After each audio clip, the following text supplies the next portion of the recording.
Hey everybody, welcome to Aniki, the podcast about anime with two brothers. I'm Ben. And I'm a pig man. A pig man? Pig man. There's a pig man. He got cut up. It was very deep. I'm going to parlay that into like Pygmalion. Oh, see, there you go. It's kind of a stretch, but oh well. Yeah, it's a pretty big one. So what do you have to talk about since last time? Saw Dunkirk today. Super good. Yeah? Yeah, it's really good. Good as in a movie, or you just really like war? Well, I mean, yes, but... You're all for that war. Yeah. No, it's a really good film. How about this news? Oh, yeah, about that? I don't know. I don't know how I feel about it. I guess we'll see. Japan's The news is there's a full Metal Alchemist live action film that is coming out in Japan. It does have like real producers and stuff, so that's always a good sign. It has like a budget and stuff, but you know, most places that aren't Hollywood, it's hard for them to make good movies. It's true. And I don't know, it's a little weird.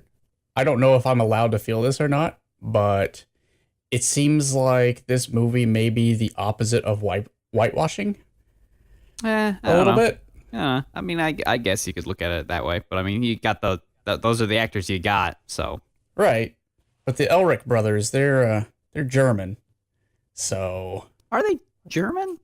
I'm pretty sure they are of German descent. Well, I mean, that's probably true. But I mean, it doesn't really matter for the plot. I guess the only thing that matters for the plot is the location of this whole country, but it's further east than Germany, isn't it? It's more in, like, it always seemed like it was in the Eastern Bloc of countries. I don't know. It's just when you have a Japanese guy running around with a very long blonde ponytail. I mean, yeah, it's a little awkward. Odd. You're not right. You're not wrong. There's a lot of not suspension of disbelief there. The trailer for it looks interesting. I mean, it's got CG and all, but it's not on par with, like you say, Hollywood or anything. I mean, what do you do? You do what you can, I guess. Basically. Yeah. No, it's got to be in the old world, like old Near East, because of desert and stuff. Well, not just that, but their daddy, the Elric brothers' daddy. I don't know how spoiler we want to get into this, but yeah. I guess that's true. Yeah.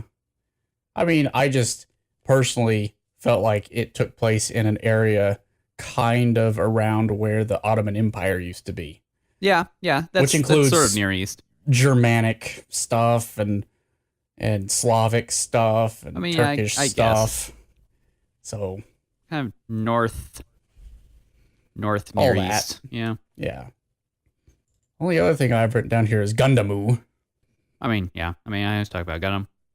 I've been watching more Blood Orphans. It's still pretty good. Well, that's good. It's nothing to write home about. The fights are good. Oh, how far am I now? Let's go to Crunchyroll and find out. Yeah, I guess I'm still only like 9 episodes in, so about a third of the way through the first series.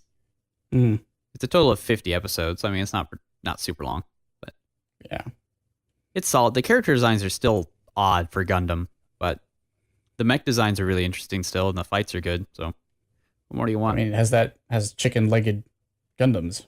Yeah. I mean, what else do you want? Isn't there another Gundam series that's coming out that they keep going on and on about? There was like a UC inspired one that was mentioned in the summer list. It's not Lightning Gundam. It's something that keeps getting pushed back and delayed. I think it's an OVA of some sort or another. I couldn't tell you what it is. I know G Gundam's all out on Crunchyroll these days. That's pretty sweet. I still haven't watched that. I probably should. I mean, it's real silly. The funny thing about G Gundam is, as far as the model line is concerned, they're considered Universal Century models. It's kind of weird, even though it's super not. It was the first spin-off series. It's very silly. How silly is it? Very silly. There's a Gundam that's piloted by a horse. In G Gundam, they do like plug suit controls, where you wear a suit and whatever you do is what your mech does. Sure. And so the horse is in one of these suits, but that horse mecha is piloted by a person who's also in one of these plug suits, but they're both in separate rooms because they're not actually interacting with each other in any real way. It's very silly. Is this Gundam Unicorn? Because it sounds like it should be. No, it's G Gundam. But he's already a horse, so he Yeah. could just No, be a I see what you unicorn. did there because it's a unicorn. Yeah. That's not really how unicorn works at all. I don't know how it works. I'm not the biggest Gundam guy. I can tell. We should really watch the movies once for one of these. All of them? Well, the ones for the original show. I mean, that's the Oh. sort of preferred way to get the Gundam story because the show has some issues. So I suppose that is the thing we could do at some point. there's 3 of them, and each one's like 2 hours long. So you could split them to, thirds or whatever. See where Crunchyroll keeps tweeting about the fact that some guys in like Brazil or in South America have made a real Keijo league? No, I have not heard that. Yep. This is the thing. This is the world in which we live. How? Why? I can't answer you that. No, Keijo, isn't it? Keijo League. No, this is a real thing. By Keijo League, do you mean like I guess it's basketball? No, it's Keijo. Like Keijo, the TNA anime where you knock each other off of things with Oh, T and or A. because if I search Keijo League, No, not Keijo, Keijo, because we forgot how to spell it. It's Keijo. Okay, let me replace Keijo. that. A with an E. Well, There that's you go. completely different. Yeah, it is very different. Yeah, it's in. I see. Yeah, no, it's a real thing that is existing. Oh, yeah, see right there on Crunchyroll. Yeah, boom. Yep. There you go. First, second link here is that's yeah. Portugal. Portugal did it. It wasn't South America at all. Portugal.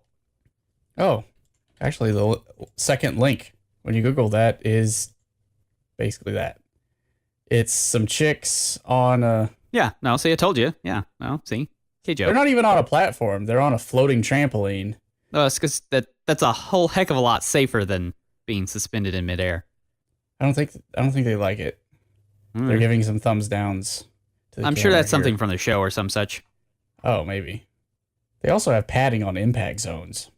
See, and I think Like, that's well, against that's- the spirit of the thing. Yeah. Terrible. Anime was a mistake. I mean, We that's should just shut it that's a all down. fact. Shut Anime it was all down. definitely a mistake, but here we are. I didn't know this existed, but this is pretty sweet. Okay.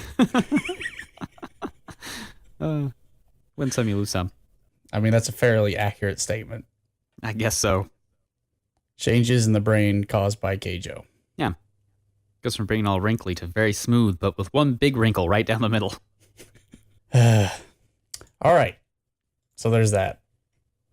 That's going to look. I'm going to be staring at that the whole rest of this show. Good. You That's deserve not it. the thing I need. No. Did you see the Thor No. Ragnarok trailer? Actually, yes, we can talk about the Thor Ragnarok trailer. Because that movie looks sweet. I guess there were all the Comic-Con trailers. Well, yeah, but I mean, that's mostly pageantry. But every once in a while, there's something that's worthwhile. Yeah, I mean, I think I've been on record previously stating that I am not a fan of Thor in the least. No, the Thor movies have been really bad, but I think they have learned that what they need to do with Thor is basically what they've done with Guardians of the Galaxy, which is just make it as capital C cosmic as they possibly can, and then go way out there crazy with it. And I think they did It does that this seem time. that's what they have done. So And I think it's going to succeed on so many levels. Have you seen the poster? I have seen the It poster. is a and feat of graphic design. It is really well done. the first time I saw that poster, I thought, holy crap, there's green in a movie poster. Yeah, it's I such a haven't well done seen movie that poster. in at least 10 years. It's like the best movie poster to have been developed by someone. It's so good. I like it. Yeah, I'm pretty much on board with actually watching it. I don't know if I'll watch it in theaters or not, but I will probably watch it at some point. Yeah. Whereas I haven't even seen the second Thor movie at all. You know, again, it's all right. You watch the Thor movies for how good they are visually, but that's about it because the stories are just not great. But I think they've just decided to go whole on Banoo-Noos with this one, and I think it's going to really work. I will say, I think the only thing I am not a fan of is the villainess's headdress. Well, I mean, That's a little thing to nitpick, but well, yeah, it's just so big and so out there. but I mean, that's where you're at. Ridiculous. Yeah. I mean, you've seen Loki's stupid hat that they insist on using every time they can. Well, he has horns, as It's is really tradition. stupid. Oh wait, no, Sort it's not no, tradition at no, all. it's really stupid. But yet they keep using it. But I think that's what makes the Thor movies work is how they embrace the sort of zaniness that is the sort of Thor Asgardian thing. Yeah, I mean, in the past, he's just been a straight up Also, this is villain, Jeff I guess. Goldblum. So What's he? he is some ancient alien person. But he's, Also, as is tradition. yeah, more or less. Maybe he's Buckaroo Banzai. Oh, see, there you go. But that's not. I think you're thinking not of Buckaroo Banzai, though you could be. You could be thinking of Beta Ray Bill. Maybe. Do you know Beta Ray Bill? I'm unfamiliar with Beta Ray Bill was actually Thor there for a while, so I mean that could actually really work out. Beta Ray. Like auto completes. Yeah, he's a weird horseman, So he is. and he was Thor for a little bit. So he was. Yeah. That's Yeah, Beta Ray Bill. terrifying, He's a weird actually. horseman. It's fine. Don't worry about it. Thor's weird. Oh Lord. He was a frog once.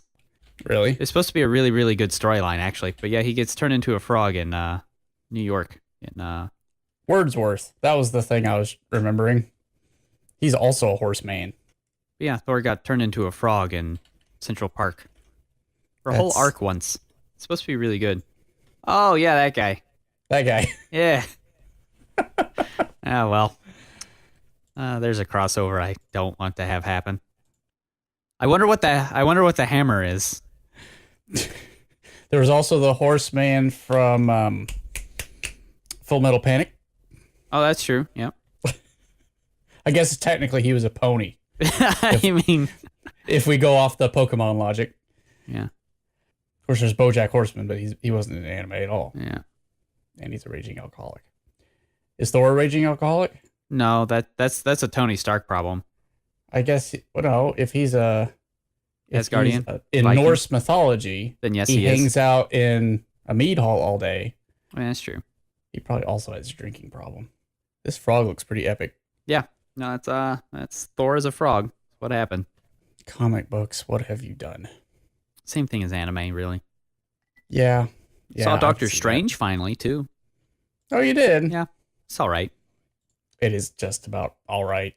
It's That's about all you can say about visually really good, but that's about all you can say. The characters are super flat. it. Mm-hmm. It was a lot like a Thor movie, honestly, where it's like it's really cool and interesting to look at, but If I recall correctly, I think the simplest thing they could have done to make that movie flow better was to remove the girlfriend. yeah, she didn't really need to be there. She didn't need to be there. We forgot about her until the middle, where suddenly she reappears for no reason, and then she's gone again. Yeah. It's like, well, why is that character there? But then it's basically just the same old hero story, and it hits all the beats right where it's supposed to. Yeah. It's like, oh, you're the wizened old master. I wonder what will happen to you. Yep. Not even a twist on it. Just It also hurts it because his character in that movie is basically the exact same as the Tony Stark in the Marvel MCU, so it's really hard to deal with. It's like, oh, you're also just Tony Stark again. well, he has magic, No, I know. like actual magic. Instead of money. But yeah. Yeah. Also, like if you just took that movie on its own and assumed that there were going to be sequels of it, divorce the rest of it, it's like he just basically fought a god. Yeah. That can destroy the whole universe and won.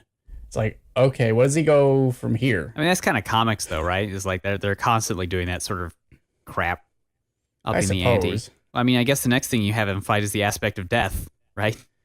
Well, and I also saw I saw the trailer for the new Avengers, the Infinity War thing. Oh, yeah. I haven't seen that trailer yet. I think it's still just in sort of the leaked phase, not in the actual release thing. Yeah, all I saw was somebody took a Yeah, cell phone cell video phone. of it at Yeah. Comic-Con. Yeah. I mean, Thanos is in it, I guess. I mean, yeah, But- it's kind of the important part of the whole ordeal.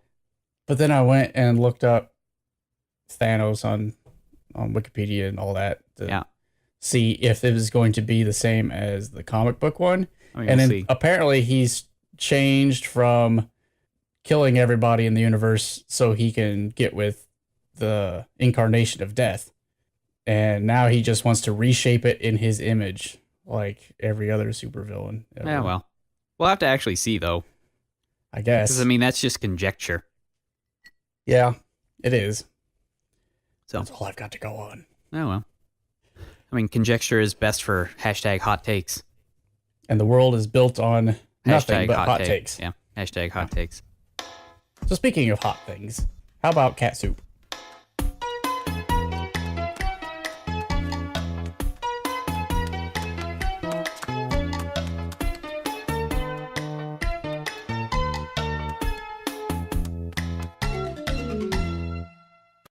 So as you may recall, over the course of this season, we are, instead of doing one whole series, we're doing little episodic things where it's just a one-shot. Is either going to be super long or super short? This week, it's the weirdest thing you'll probably ever watch in 30 minutes. It's very strange. It's cat soup. It's good. It's adorable. It's about cats. Yeah, I mean, yeah. I would like to say there's a spoiler warning here, but... I mean, if you can figure out what's going on, more power to you. It's like, you watch it, your mileage may vary. I mean, yeah. I mean, you know what, I mean, you can follow what's going on, but it's hard to sort of know what's going on. Suffice to say, we can't really spoil it. Yeah. I don't think. But it's it's visual. I mean, it's sort of in honor of a mangaka who killed herself. That's sort of the place where we're going to start, and then we're going to move on from there, I guess. Now, did she kill herself before the movie came out? Or yes, after? in 98. Oh, okay. So this is sort of an homage to her in some way or another, because this was done as an experimental film in 2001. It was also done by JC staff. Yeah. I mean, it was 2001. It's weird. Beautifully animated, but it's very strange. It's very different. It's very obsessed with food. That was my one takeaway. There is a lot of food in it, yes. Yeah. Lots of eating and food. I'm sure that says something about something. Here's the thing. There's no dialogue in this movie. I mean... At all. There kind of is. There's some written dialogue. Yes, there's some written... There's some little meat morps. That's about it. I think that's the technical term. Meat morps? Meat morps. Are you Beaker now? That's me's, not meat morps. Sorry. Very different. My bad. So one thing I will note is that the op for the title card and everything is super adorable. It's really good. It's really well done. I love following the little cat paws around. It's just cat paws going around all the little kanji'd names of people. I do wish we had it in a higher res, but it might not actually exist in a higher res. I don't know that it does. Just because it's old enough to sort of predate modern HG, so HD, I guess I should say. So, unless there's a master of it that exists somewhere. Not that I know of. I'm like going when the to cat do a quick paws. Google search. I like it when the cat paws meet up with the little chicken and he catches the bird. And there's no more chicken. Yeah, it's good. Cat Soup Blu-ray. There is a Cat Soup Liquid Art limited edition, but it is also in DVD. Okay, yeah. See, I just doubt it exists in modern high definition resolutions. Yeah, it doesn't look like it. 720 is sort of the best you got, which is very unfortunate. It's visually so good, but... So we open Cat Soup in a small house. Yeah. And we are in the bathroom of it's a typical Japanese bathroom. Like, it's where the bath is. Yeah. The bath. If you don't know, Japanese baths, one, they're separate from everything else. And second, they're huge and they're always filled with water. Yeah, because they're for soaking. Right. Get all the impurities out. Yeah. Which they've been doing for centuries. You gotta detoxify. You gotta... Yeah. The good bleeding with leeches to cast the devil out of them. Of course. Well, into the bathroom comes this little boy cat. Anthropomorphic cat dude. With huge eyes, and he has decided, like any small these child... These cats are supposed to be in the style of the woman who committed suicide, her manga. These cats are sort of cribbed from her style, from what I understand. So very, very big eyes, even in anime standards, Yep. and very small mouth. So he comes into the bathroom, and he's decided, like any young boy, that he wants to play in the bath with He wants to play underwater truck. But he doesn't have a boat. He has a truck. And then he drowns. So that happens. So, yay! Yeah. He's sort of patting it around, and then he slips in. Slips in and drowns, probably. This is where we have to start just deciding whether or not things happen or not. Yeah. It depends if we want to take this more literal, or is this like Alice in Wonderland sort of dealy, where we're just dealing with like dream logic and stuff, or a little bit of both. It's probably a little bit of both. Yeah, it's a little bit of both. I mean, we can try and analyze it as we go or all at once. Yeah. It's really hard to decide. Yeah, I think from where I sit, like this scene, there's only a few scenes where I can pretty comfortably say this actually is happening. Yeah, and this I is think one so of too. them. I'm down with that. I think this is sort of a down the rabbit hole sort of dealy. This and the second scene, and then the rest is a very sort of dream logic-y, afterlife-y, sequence-y thing. Yeah. As soon as he falls in the water, suddenly we're getting this like sweeping shot from outside, like something is coming towards the house. Oh, and in the flower pot of the house, there's that flower. There is a flower. That is important. We should probably say that, since that somehow makes sense at the end. Oh, and an empty cicada shell, which also kind of makes sense because those symbolize a lot of things. Mostly, it goes straight from the empty cicada shell to another little cat who is under a futon with an ice bag on her head. Yep. So clearly she is very sick. Yep. Somehow. She has some horrible fever. And then it goes all trippy on us. Yeah, so essentially death creeps up on her. Yeah. Is as what happens as a little purple Buddha guy. Yeah. Little bodhisattva. And in fact, maybe not. Well, I Googled that guy. Oh, is it? It turns out he is actually a representation of Jizou. Oh, okay. Well, that's fair then. All right. Yeah, if we know which that. is one of the four Bodhisattvas. principal bodhisattvas. Okay, that's fine then. Yeah. I'm down. It's just I studied this, so it's always good to know whether or not it was an actual one, because he had a sign or something where he could have been identified if I had taken the time to, I think. But I had decided against it. But yeah. So, yeah, while he comes up to basically guide the little girl off to wherever she's going, the little boy is going around and trying to get everybody's attention. Yeah, because he gets back out of the tub from having slipped in and tries to get people's attention, but no one seems to notice him or interact with him whatsoever. Yeah. So, leading me to conclude that he is probably dead. He may be dead. It took me a while to actually, like my third watching of this, to figure that part out. You could also read it as mom is somewhat neglectful and dad is a drunk. I mean, yeah, you could. I'm not saying either of those are wrong, or more, I should say, are also correct at the same time as this kid being dead. Because I think that's probably the most correct way to do it. Yeah.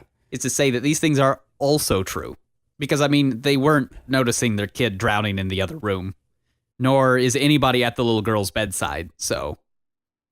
Even the dad, who's lounging around and doing absolutely nothing, could be doing that with his daughter. And exactly. Yeah. So I think these things are just also true. So the little boy runs out onto the veranda and notices that the bodhisattva is taking sister away down the road into the darkness, basically. Yep. Off to whatever awaits her. I do like this little scene as he's following them. He walks by some of the like local mothers. Yeah, they're actually like people. Yeah, they're kind of like the people that inhabit this village where they live. Yeah. They're chittering and squeaking. Yeah, like squeaky really toys. high pitched. Yeah. And what I like about it is they don't notice him either, which is either because he's dead or because they don't care what a little kid has to say. Yeah. And it's sort of weird because he gets annoyed with them and starts pulling on one of their skirts so hard that it actually pops a stopper out and they deflate. One deflates. The other two look at the deflating one and they just ignore it as well. Yeah, they're like, oh, yeah, whatever. Yeah. So I guess it's saying something about meaningless social friendships. Yeah, I mean, it sounds everyone's being very self-absorbed in this except for the little cat kid. The one little boy. Yeah. Which seems like a decent reading. But he does catch up with the Bodhisattva and his sister. Finally, out in the middle of the dark. He's trying to convince his sister to come with him, and she'd like to, but Jizou has her hand pretty tight. Yeah, and then whispers dark secrets of the universe into her brain. Which basically melts everything. Yeah. When he does that, like all the memories of her family just start vanishing. Yep. and melting away. I guess you could read it as maybe the shell of herself is being prepared for like the next iteration. Because it's very reincarnational. Yeah, I could be okay with that. Basically, it seems like her soul gets sucked out of her body here. Because the little kid definitely winds up with her body. Oh, yeah, that is true. He starts pulling on her, and he wins the tug of war? Question mark? So he ends up with basically this cicada shell, essentially, and the Bodhisattva is left with... basically her soul. Yeah. And he does tell her... or him, or someone, or the audience. He just mentions... that flower. weird red flower thing. Red flower. And that's it. And then at that moment, Brother Cat wakes up. From the tub again, because his dad comes into the tub and sees him drowned there. And then we do a fade cut to him waking up the little kid, the little boy, with sort of the half soul of his sister.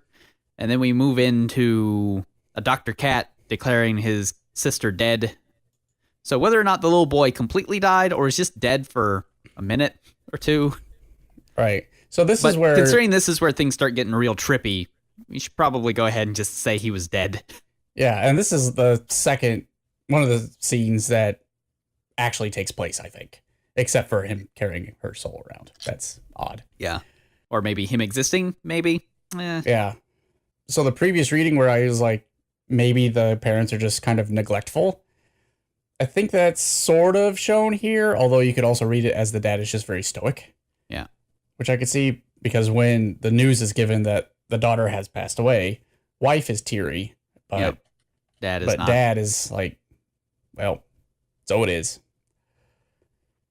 But the little brother puts the half of her soul that he got back into her, and that wakes her up. Sort of. The doctor is surprised. He's like, we see this. But from here on out, sister is sort of alive, but has she's sort of in a walking coma thing. Weird expression on her face. Yeah. And here we get another cut of the flower we saw before, like the one that's outside, except it's got a spider's web all over it, like it's encased it within a web of something. Secrets. Either way, they get some pieces of tofu. Well, they're sent off to do that. Yep. Here, go get some bean curd. They're sent on this mission to go get bean curd, and brother is leading sister around.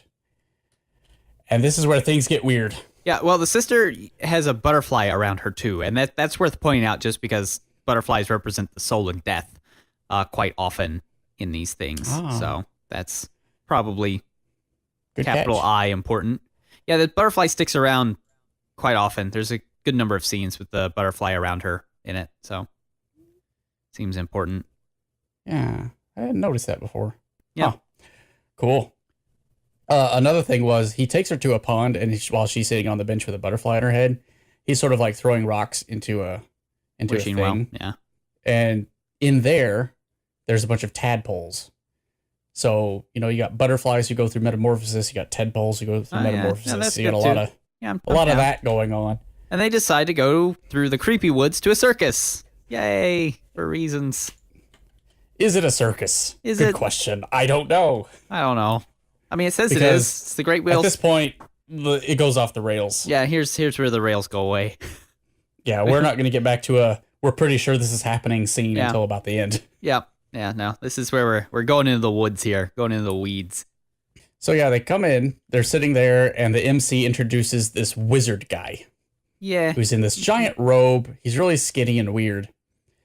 And he is going to do a magic trick. It's also worth noting that now a lot of the individuals that the cats meet in the city and in the circus are all human. Mm-hmm. So I'm sure that means something. Well, there's some other cats too, but they're mostly human-ish looking, at least. Yeah. But like the lady that the wizard guy is about to cut in half with a huge circular saw has like super dead eyes. She looks like a doll. Yeah. But yeah, this guy's going to do the old cut a woman in half trick with, like I said, a giant circular saw which sprays blood everywhere. Yeah, yeah.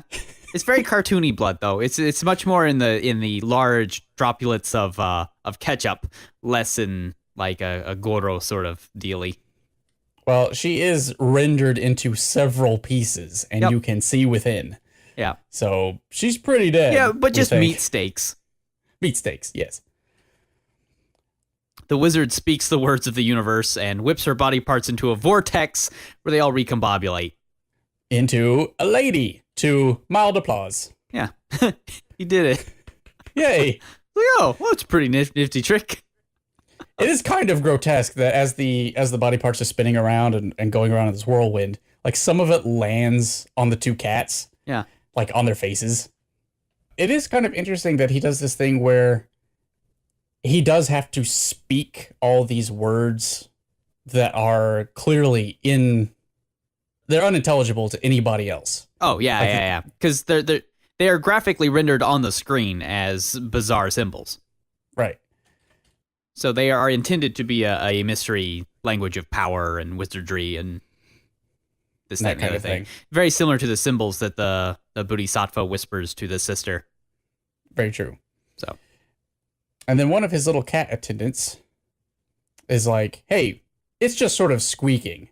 And it does this gesture like, does anybody have suggestions? And someone calls out. They're going to take requests. This wizard is going to rot things from the ether by request. I like how he does it too. Oh yeah, no, this is really interesting. He visually. speaks clouds, and the clouds sort of form these very bulbous shapes, but they're also kana. Yeah. So the suggestion is chair, which is isu, and those two glyphs are rendered as clouds, and then it pops into a chair. Yep. It's really, really well done. Same thing with the sakana, the fish. Big old floppity live fish. And then the biggest one is brother's suggestion, which is gold elephant. And it turns into this giant, very Indian Hindu looking elephant. Yeah. Going more along with the Buddhist themes here. Yep. And then we go into the wizard's eye and something else happens. And then something happens. Also, it's implied that this elephant is an automaton of some type. But yeah. Well, he did say gold, so I guess he would be metal. Yeah, so they sort of fade cut through the wizard's eye into the next scene where the MC introduces a giant cloud chicken beast. So, I mean, that happens. It's basically these... Okay, so imagine a double-pronged condom that's inflated with clouds inside. Yeah, with, and a weird... With chicken feet and a penguin head. Yeah, a weird, gross penguin head. Yeah, that sounds accurate. That's about it. Nothing you said there was wrong. But it comes out. That's about what happened. Yeah. And there's clouds inside that are just white puffy clouds. And for some reason, there's a team of men that have attached a rope around one of his legs. Yeah. And it being this weird balloon thing, as they pull on the rope, the leg gets more and more constricted. And it seems like this hurts it or something. Very much so, because it screams in pain. Well, does it? It just kind of squawks. It's not necessarily in pain or something, but I mean, it definitely squawks. And every time it does, it lets out a little bit of its gas and it makes like cool geometric shapes and stuff. You know, entertainment sort of things. I read it as pain because it keeps getting more and more intense and its insides turn darker and darker. I mean, again, yeah. No, as storm that's fair. clouds. You keep thinking it's going to pop, but yeah, the clouds start turning black inside the part that they've sort of pinched off with the rope. Yeah, and then it becomes more storm cloudish, and then they actually do sever its leg off, and it starts writhing around until it fills itself up with rain and bursts. Yep. Flooding the entire world. Because, I'm sure this means something. Maybe. I'm sure it's very deep. I mean, the water's deep, obviously. Either way, this splash out of this water is choice animation. Just choice. It covers the entire world, and it's very Genesis-like. Yeah. In everything that happens, because no one is left, save for our two cat cats, friends. A boat, and another guy we'll get to in a minute. Yep. Although where they got the boat, that's a good question. Where'd they get this other guy? I don't know. You just kind of have to deal with it. Again, this is very Pool of Tears sort of Alice in Wonderland-y stuff, where a theme will just sort of mix with the next one, and then off you go. There's another butterfly. Very dream launch. Yeah, no, I know. I told you, there's a good number of butterflies. Butterflies and food. That's about all you need to know. So this butterfly is basically like a door hinge. Yeah, the little mechanical ones. Yeah, these are really Yeah. cool. I like that design. Well, because you'll notice, I mean, minor spoilers for here at the end. When they finally reach the end of the film, one of these little mechanical butterflies get to that flower that we saw. Yeah. So I mean, they're definitely representing like soul stuff or something. I like it. But yeah, I mean, the Noah imagery continues because right after we see the contents of the boat, which includes this pig, there's a pig in overalls. Yeah, this cool pig guy. There's a quick shot of a bird standing on something. It's like a heron, and he's standing on something, maybe a pole under the water, but it's clearly that's the only place to stand, and even that is underwater. Yep. And there's some scenes of them surviving here on the boat, getting water from the rain, using leaves that sort of magically pop out of nowhere. Well, I like the imagery of it raining on this world, because when they pull back to show this, you got the boat, but then the whole world is almost the size of like the world from The Little Prince. Yeah, it's just like 4 times bigger than the boat. Yeah, and it's still just spherical water. Yeah, it's a good interesting shot. Where'd he get that leaf? I don't know. But the little boy cat uses the leaf to gather some of the rainwater to feed his sister on her little wet tongue. She slurps up the water. So I mean, she's still kind of alive, we guess. We suppose. Yeah. There's a toilet on the side of the boat. Yeah, summons fish. Poop fish. Poop fish. Poop fish. Yeah, and this leads into just this weird side tangent thing. Oh, yeah. I'm not going to try and describe what's going on. Instead, I've written down just a summary from when I was taking notes. Yeah.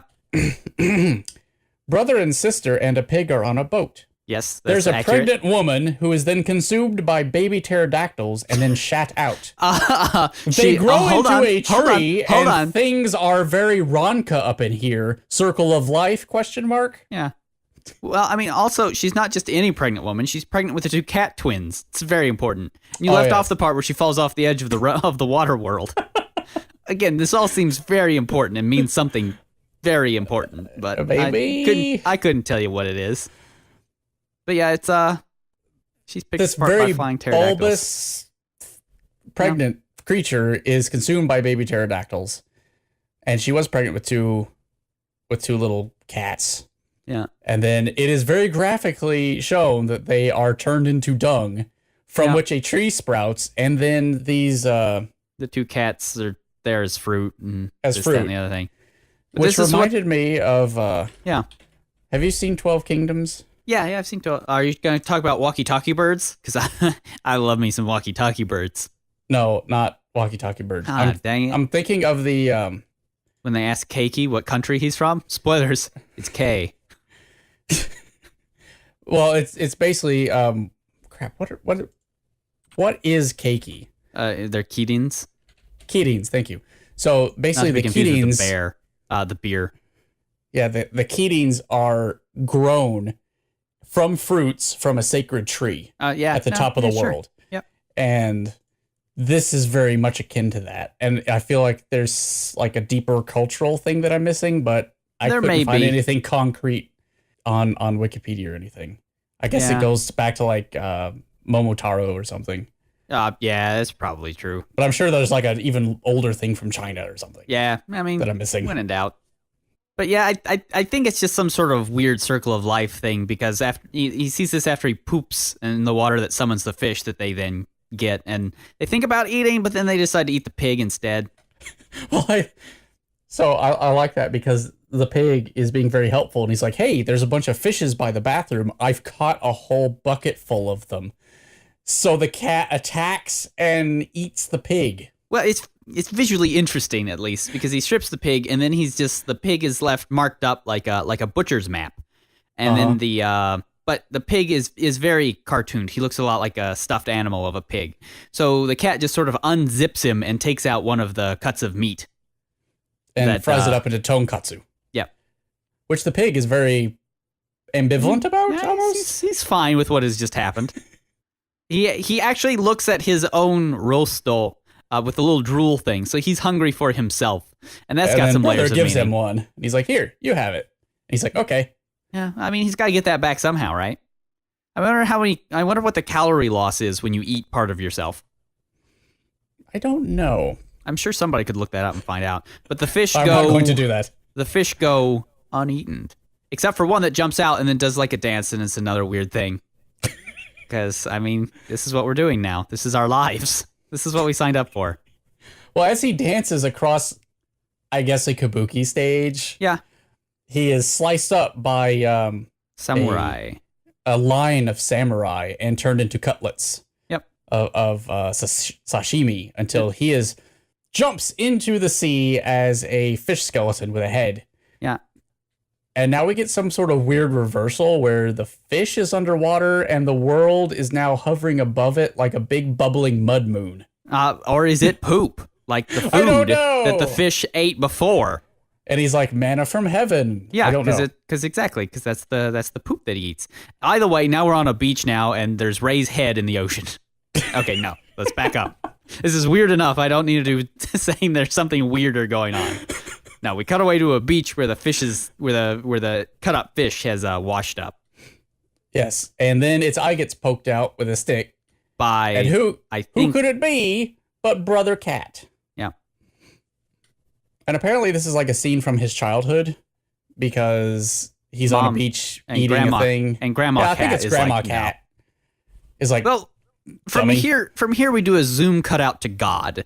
So now here is a perennial question. Yes. So there's this old white man with a long white beard who we could assume is some sort of god. Yeah. Of some sort.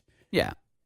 Is this character the same guy as the wizard from before? I would say yes, because it makes more narrative and visual sense. But that's I would say assuming so too, things but make they are sense. dressed completely different. Yeah, so I don't know. Yeah, I don't either. And I've been wondering that ever since I watched this first time. I would go ahead and say yes, because they're similar enough. Also, the wizard from before could speak words of great power. Though them connecting, I'm not sure what that says, but also them not connecting, I'm not sure what that says. So I guess it's kind of, do whatever floats your boat in this case, I guess. Literally and figuratively. Yeah. But he basically has the world in his hands. Yes, like, literally. And he lifts it up out of its own water somehow or another. Well, I think he lifts it up, and when he does, like, the water through capillary action, like, drains down his arm off of that orb and runs down his arm. So he's draining it somehow. Yeah, I saw it more that he sort of raises the earth above its own water table, and it makes everything into a desert.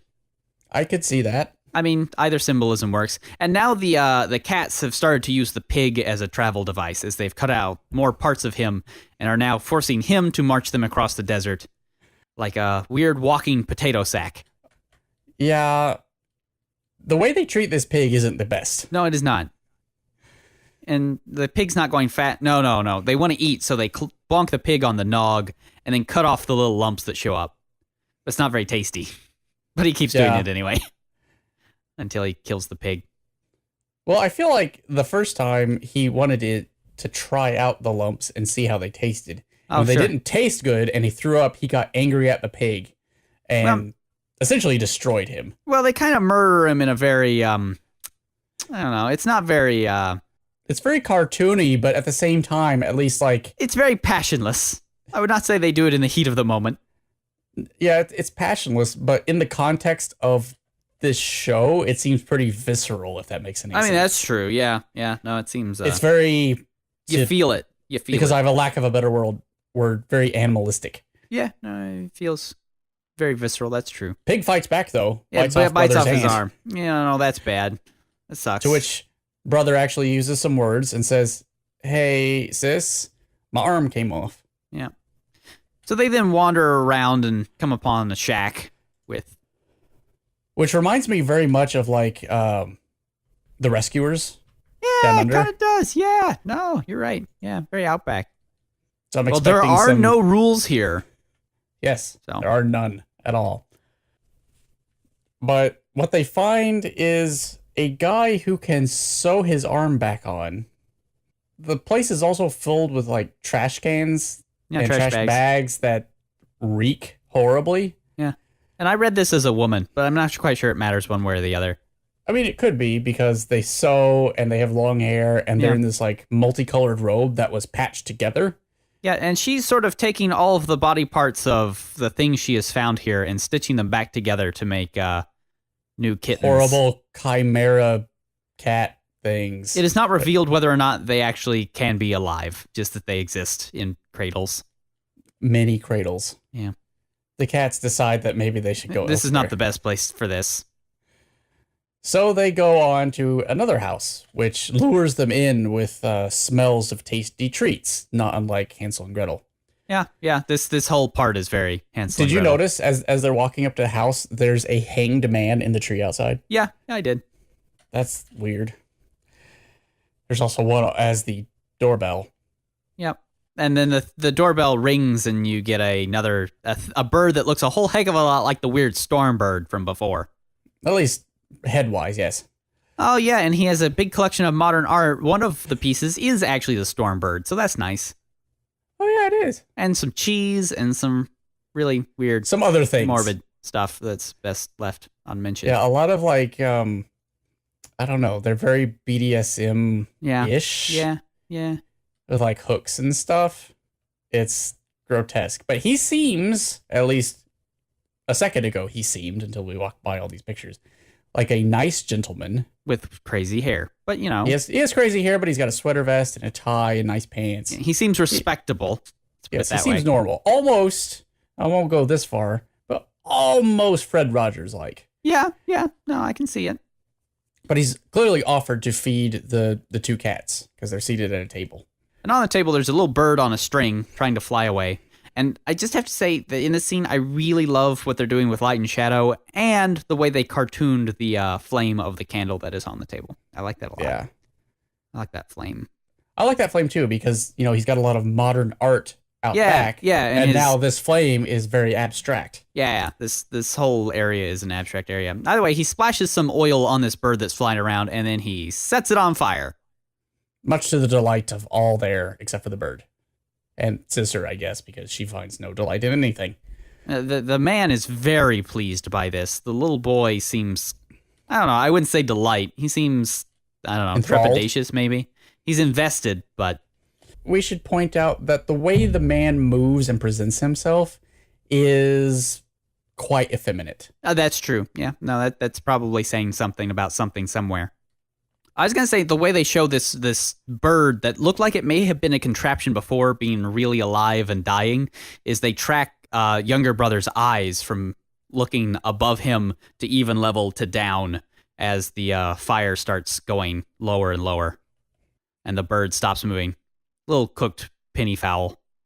And then he served up something else, which is weird. Big old buttoned up bird thing. Oh no, this is the bird from before because it's got the high heels. It's got high heels. Yeah, So so basically did the bird as we were walking in, yeah, it's that. yeah, obviously, sure. Yeah. I mean, again, that says something about something somewhere. And if it weren't creepy enough, and if you just haven't quite gotten the analogy yet, we cut to the man looking into a giant gingerbread house that he has constructed, that he then slathers In chocolate and Yeah. feeds to the little boy to cat, the little boy cat. who happily noms down on it. Yeah. Very, very fetishistic, this whole meal. And then they are led outside to maybe take a bath. Yeah, in a big soup Cauldron. So here's the titular cat soup. So that's nice. It's nice we at least get the actual like title drop in it. There is a soup and the cats are in it. put in it. He even puts in some veggies. Some aromatics. Mm-hmm. Gives it a good old taste. Yeah, And as you figures, do. it's about done, almost. Getting there. Suffice to say, what happens next, You at least don't the way really he see looks coming. next. You don't quite see it coming because he hobbles off with his cane and then he comes running in full-on BDSM gear with a giant set of scissors. Yeah. He goes from Fred Rogers to BDSM Gimp. furry nonsense with giant scissors. Yeah, he looks a lot like the Gimp from Pulp Fiction, only less covering. He's even got a spiky cod piece. I mean, as you do, you gotta have As one of one those. does, yeah. But he moves to cut the head off the kids, and in ecstasy, he misses and falls into the pot himself. The little boy grabs his sister and promptly rescues her. And then a scene in which a friend of mine finds utterly distasteful, and the whole reason he does not like this film is brother basically hits him in the head. Or I guess he takes his head off. Yeah, he pulls his one giant alfalfa hair, and it pops his head off, and he's just got a robo brain under there. He's some sort of robo brain. But then brother takes the scissors, cuts off his arms and legs, and puts the lid back on the pot. Yeah, he straight up murders this fool. Well, it's self-defense. Yeah. And just desserts, I would think. Ha! Yeah, just desserts. I get it. So why is this found distasteful? Because he cuts off his limbs? I'm not sure. I don't know that he knows, but there's not a whole lot to put your paws into, so to speak. Yeah. Yeah, there's nothing concrete there that you can point to and be like, this is why. That's beyond the pale. Yeah, just that particular thing just went one step beyond. Like, it was already weird. But that was too much. That was one weird too many. This guy is a bridge too far. Oh, and another thing I had written down, and I don't know if you want to go down this road. Oh, sure, yeah, let's go down some roads. Let's go down this road. So he pulls that dude's scalp off to reveal this brain thing. Yeah. Like, it's not even a brain. It's a robot brain. Yeah, it's a robo brain.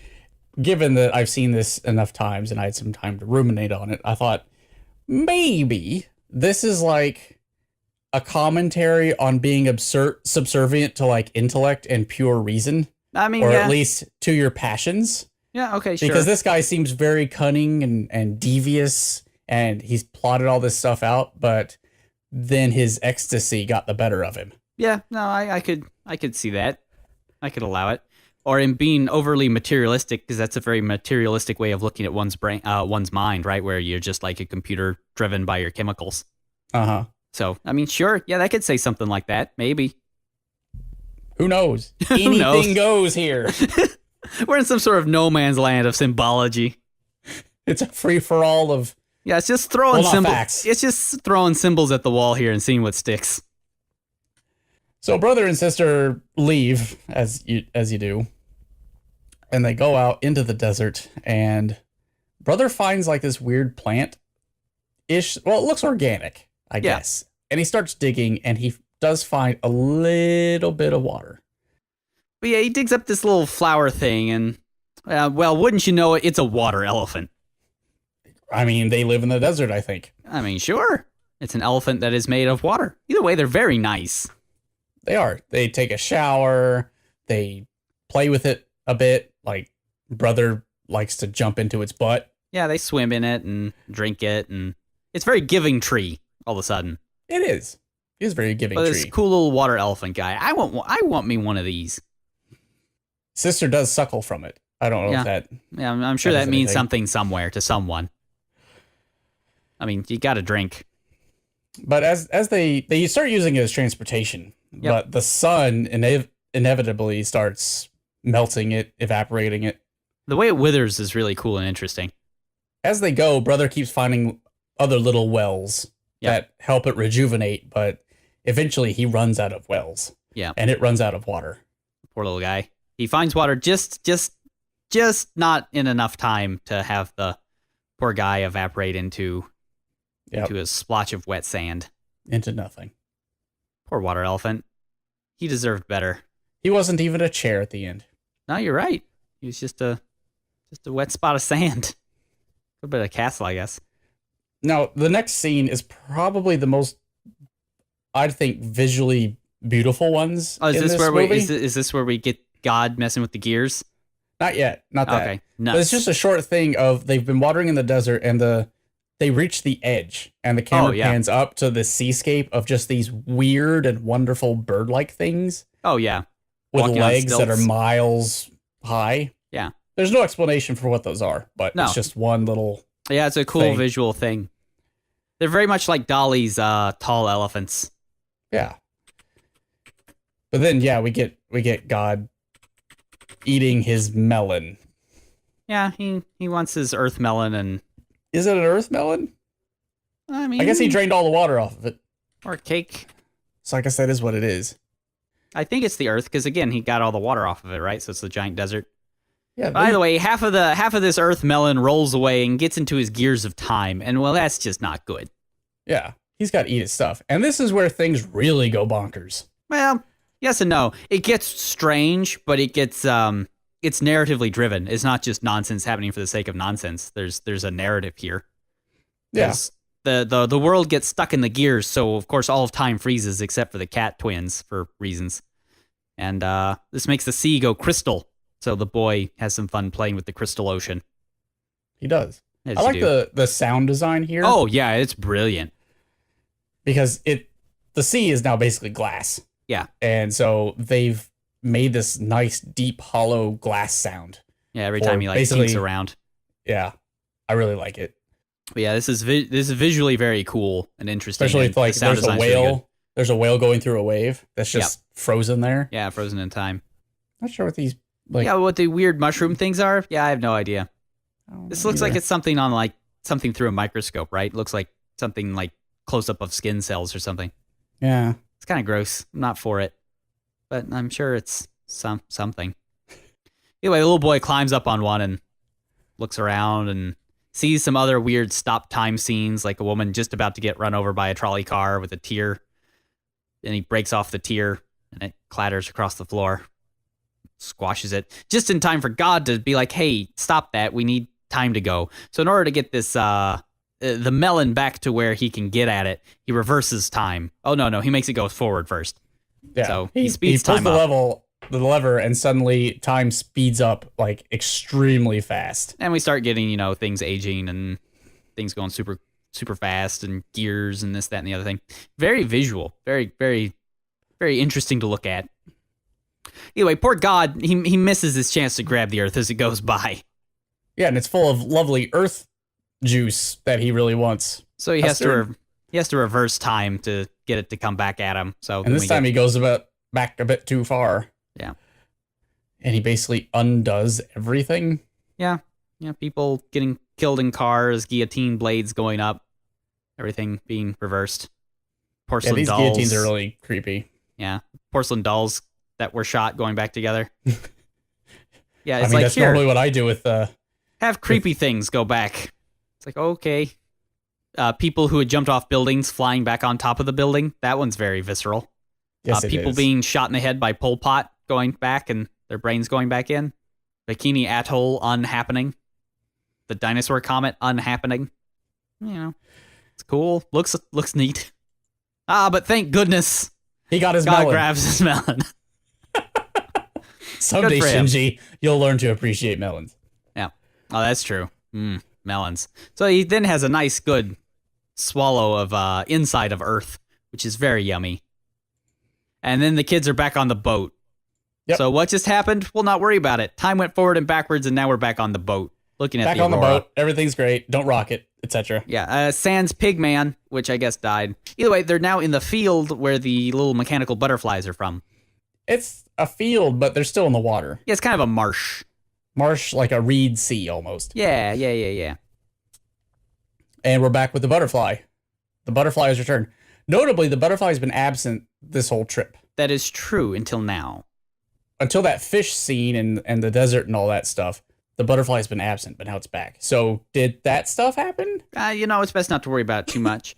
Either way, this reed sea is all mechanical. Everything here is metal. There are metal flowers and metal reeds and a weird metal man stacking cubes of water.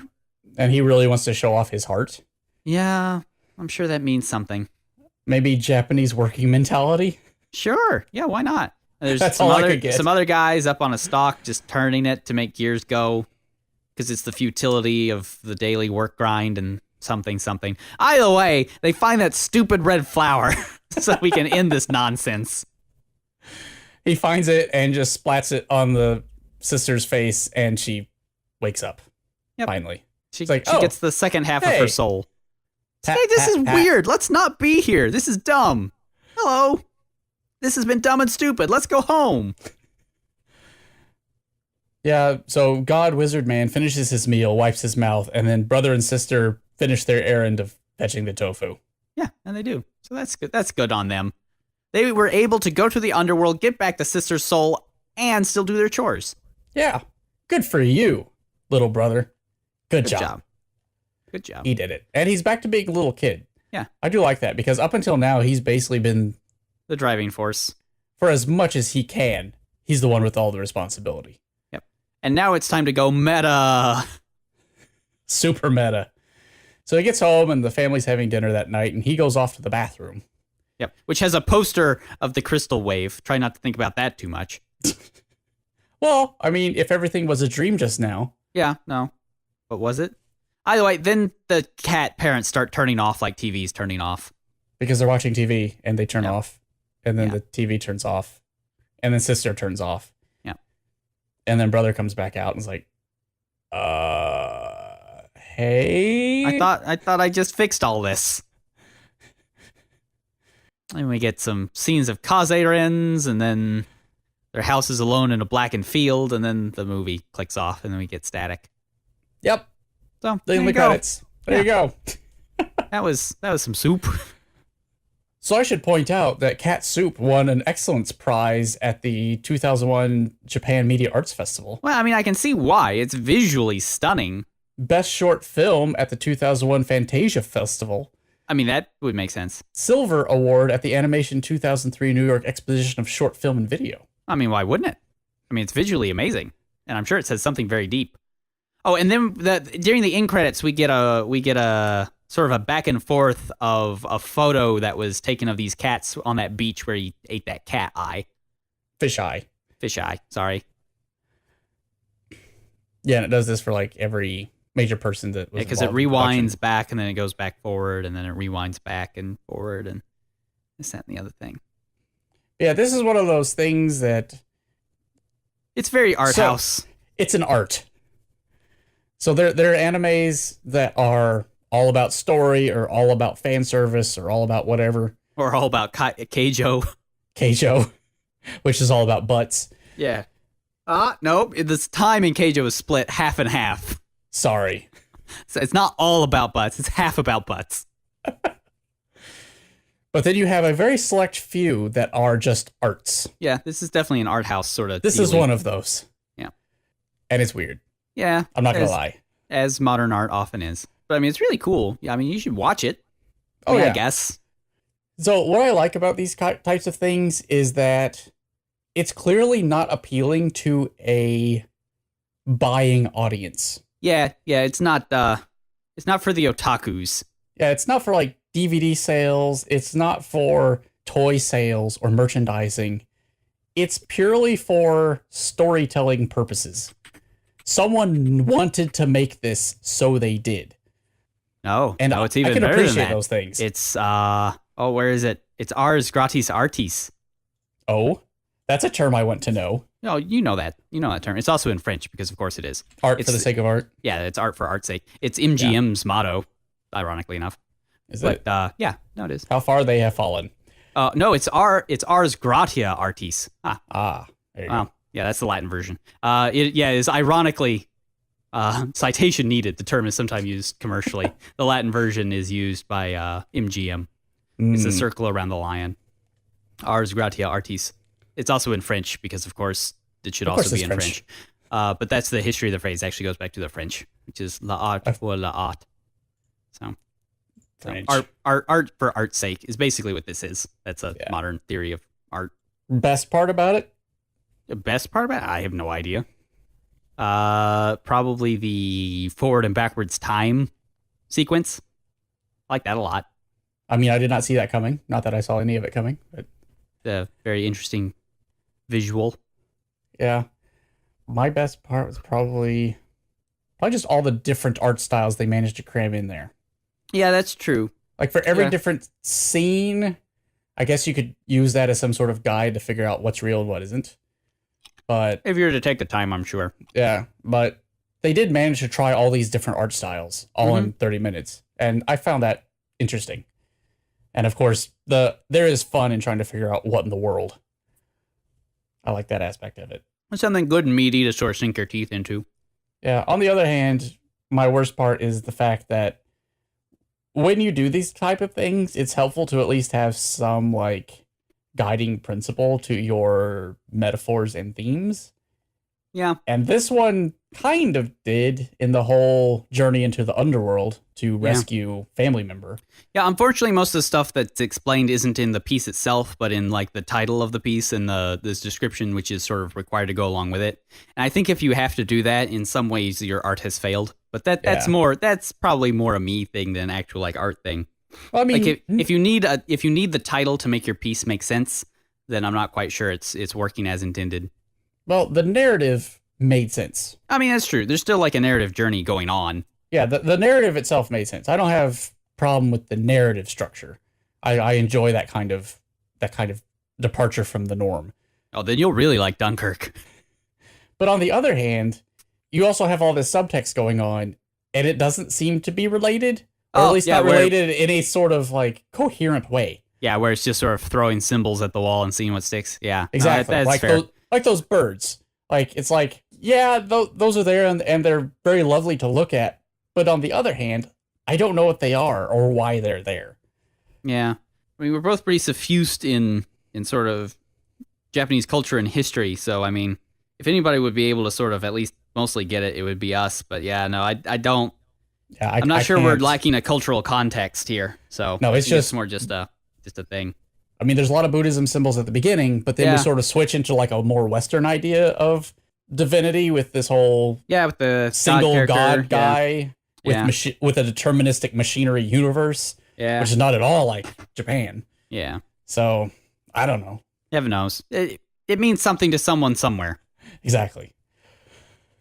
That's probably gonna be the title of the show. Probably means something to someone somewhere.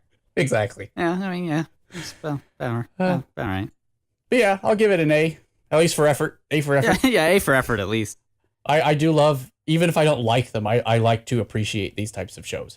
Oh yeah, no, it's a good visual thing. It's one of those things where you watch it and you definitely don't feel like you've wasted 30 minutes. So I mean, it's not like that, even if you didn't quite see what was going on.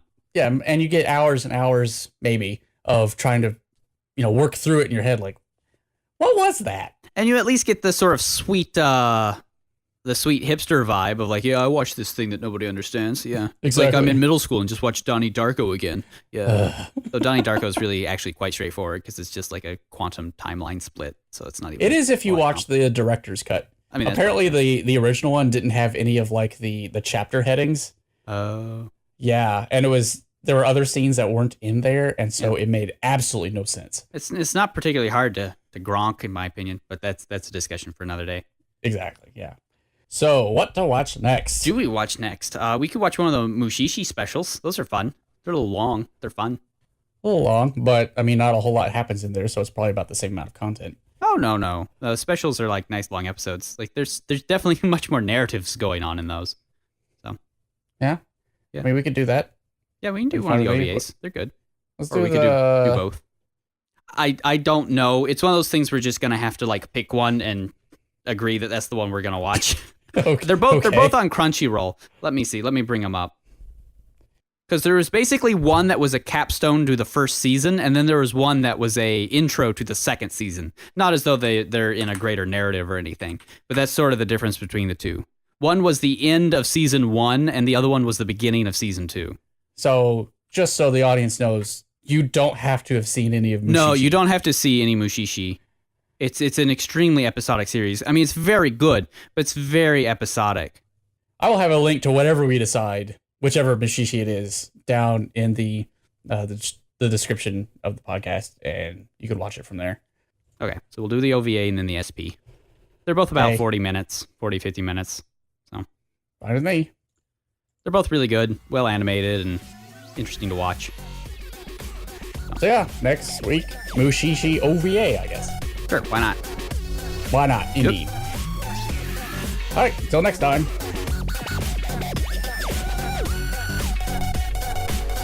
Hey guys, thanks for listening. If you'd like to get in touch with us to leave comments or suggest future silly topics, you can contact us on Facebook or Twitter at Aniki Podcast. Or if you'd like to know more about the show and hear past episodes, check out our website at aniki.fm. See you next time on Aniki.